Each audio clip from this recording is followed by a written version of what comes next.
పాపం ప్రతాప్, వీర ప్రతాప్ తిరువీర్ గారు ఇప్పుడు మాట్లాడతారు. మీడియా వారికి, ఇక్కడికి వచ్చిన గెస్ట్లకి, మీ అందరికీ చాలా థ్యాంక్స్ అండి.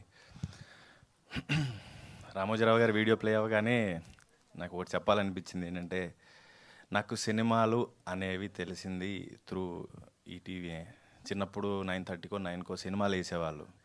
ఆ సినిమాలు చూడడానికి పక్కింట్లో టీవీలో వాళ్ళు ఏం చెప్పినా, పని చెప్పినా వినేవాడిని. సో మొక్కజొన్నలు అలా, కొత్తిమీర కట్టలు కట్టాలా, వాళ్ళు ఏం చెప్తే అది చేస్తేనే సినిమా చూడనిస్తారు. అలా టీవీలు చూడడం, రేపు వెళ్ళి స్కూల్లో వెళ్ళి దాని గురించి డిస్కస్ చేయడం, రాత్రి సినిమా చూసాము ఇలా ఉండింది అని. అలా నాకు సినిమాలు పరిచయం. అండ్ ఈరోజు ఈటీవీ విన్కి నేను ఒకసారి సారీ కూడా చెప్పాలి. ఇక్కడే ఉన్నాడు అనురాగ్, ఇక్కడే ఉన్నాడు. వీరాంజనేయులు విహారయాత్ర తీసుకొచ్చినప్పుడు కొత్త ఓటీటీ ఏం చేస్తారో, ఎక్స్క్లూజివ్ ఓటీటీ అంటున్నారు, ఎందుకు లే బ్రో థియేట్రికల్ ఫిల్మ్ చేద్దామని. అది చెప్పడానికి ఓన్లీ రీజన్ ఏంటంటే, నాకు తెలిసిన సినిమా నేను వచ్చినప్పుడు ఏంటంటే, ఇలా స్క్రీన్ మీద సినిమా ఉంటేనే సినిమా అనుకునే మైండ్ సెట్ అప్పుడు.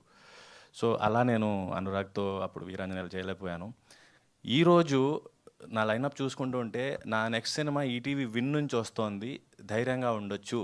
అండ్ ఆల్రెడీ వాళ్ళు ఏదైతే ఇమేజ్ క్రియేట్ చేశారో ఈటీవీ సినిమా, ఒకప్పుడు శ్రీమతి అనిత ప్రజెంట్స్ అని, సుమంత్ ఆర్ట్ ప్రొడక్షన్స్ అని ఒకటి బ్యానర్ లోగో పడగానే ఒక ఎక్స్పెక్టేషన్ ఉండేది.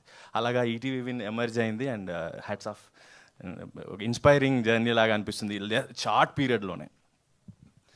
అండ్ నరేష్, ఇక్కడ నేను కృషి ఎంటర్టైన్మెంట్కి, ఈటీవీ విన్కి థ్యాంక్స్ చెప్పాలి. ఏంటంటే, నరేష్ నాకు 2021లో ఈ కథ చెప్పాడు. ఒక దర్శకుడు ఒక కథను పట్టుకొని ఇంతకాలం తిరుగుతున్నాడు అంటే దాన్ని ఎంత నమ్ముంటాడు మీరు ఊహించుకోవచ్చు. సో నరేష్, ఈటీవీ విన్ వాళ్ళు ఓకే చేశారు అన్నప్పుడు నరేష్ కోసం ఈ సినిమా చేద్దాం అనిపించింది. ఎలా ఉన్నా ఎలా చేసినా కూడా అంత తిరిగాడు ఈ కథ పట్టుకుంటాను. సో రాకేష్ గారికి, రుద్రదేవ్ గారికి అండ్ ఈటీవీ విన్ గారికి థ్యాంక్ యూ. ఇంకా పాపం ప్రతాప్ విషయానికి వస్తే, ఫస్ట్ టైం సటిల్ యాక్టింగ్ నుంచి కొంత నరేష్ నన్ను ఛాలెంజ్ చేయించడం మొదలుపెట్టాడు వర్క్షాప్ నుంచి. నాకు నువ్వు పాత సినిమాలో కనబడకూడదు, కొంచెం రా కమర్షియల్ స్పేస్కి రా, కొంచెం మారుద్దాం యాక్టింగ్ అని. సో కొంచెం నరేష్ ఏం చెప్పాడో అది వినుకుంటూ కొంచెం కష్టపడి చేశాను. అఫ్కోర్స్ అవుట్పుట్ చూసాక చాలా నచ్చింది నాకు. అండ్ ఇంకొక విషయం ఏంటంటే,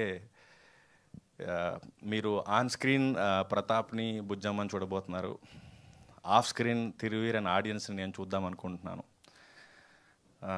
ప్రతాప్కి, తిరువీర్కి కామన్ పాయింట్ ఏంటంటే, బుజ్జమ్మ ఎలా అయితే చిన్నప్పటి నుంచి ఇష్టపడి 3 రోజుల్లో ఎలా అయితే వెళ్ళిపోతుందో, ఆడియన్స్ సినిమాలు బాగున్నాయి అంటారు ఓటీటీలో చూస్తూ ఉండే.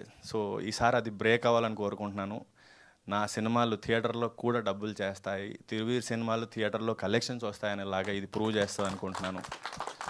సో ఈసారి సినిమా రిలీజ్ అయ్యాక వచ్చే అప్రిసియేషన్ ఓటీటీ నుంచి కాకుండా థియేట్రికల్గా నంబర్స్తో పాటు అప్రిసియేషన్ వస్తుందని నేను చాలా కాన్ఫిడెంట్గా ఉన్నాను పాపం ప్రతాప్ గురించి.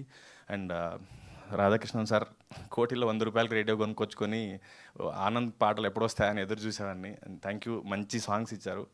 అండ్ మా డిపార్ట్మెంట్ మొత్తానికి, డైరెక్షన్ డిపార్ట్మెంట్, ఆర్ట్ అందరికీ కూడా థ్యాంక్ యూ సో మచ్, బాగా కోఆపరేట్ చేశారు.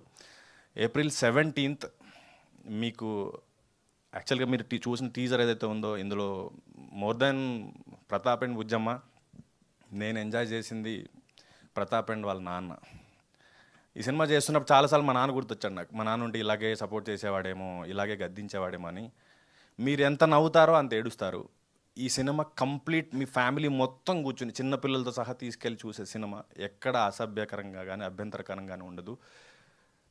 April 17th థియేటర్స్లో కలుద్దాం. Thank you. Super Thiruveer garu, we definitely trust you. And ఈసారి డెఫినెట్గా అందరం థియేటర్స్కి వెళ్ళి ఈ సినిమాని ఎంజాయ్